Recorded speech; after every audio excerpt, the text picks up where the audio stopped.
দেখুন, West Indies আর বাংলাদেশের দ্বিতীয় টি-20 ম্যাচ হচ্ছে। অলরেডি ১ম টি-20 ম্যাচ কিন্তু বাংলাদেশ হেরে গেছে। আমরা সকলেই জানি। তো আবার দ্বিতীয় টি-20 ম্যাচ সেখানেও আমরা 100 এ 100% জানি যে হারবেই বাংলাদেশ। তো সেটাই হয়েছে। তার পুনরাবৃত্তি কিছু হয়নি। নয়তো অঘটন কিছু ঘটাতে পারেনি।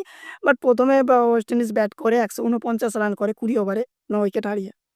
বাট সেই রানটা তুলতেই বাংলাদেশ ১৩৫ রানে বাংলাদেশ কিন্তু শেষ হয়ে যায়। দেখুন, আ আজকে টি-20 যুগে আমি মনে করি যে ১০ বলে ২০ রান করা এটা যেকোনো দল করে দিবে। গলি ক্রিকেট যারা খেলে, পাড়ার ক্রিকেট তারাও করে দিবে। এটা কোনো ব্যাপার নয়।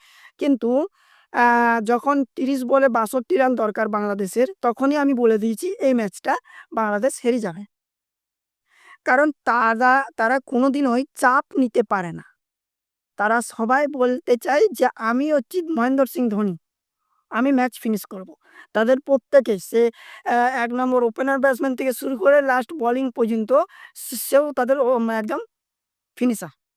তাদের এই একটা দোষের জন্য তারা জিতা ম্যাচগুলো হেরে যায়। লাস্ট ওভারে ৬ বলে কিন্তু যখন ১৬ রান দরকার, সেই রানটাও বাংলাদেশ করতে পারেনি। ১ম বলটাতেই আউট হয়ে যায়, আবার লাস্ট বলটাতেও আউট হয়ে যায়। এই হচ্ছে বাংলাদেশ।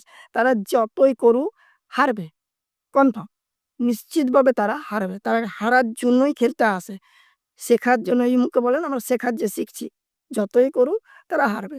ওয়েস্ট ইন্ডিজের মতন ওয়েস্ট ইন্ডিজ খারাপ দল নয়। অবশ্যই ওয়েস্ট ইন্ডিজ একজন স্ট্যান্ডার্ড লেভেলের দল।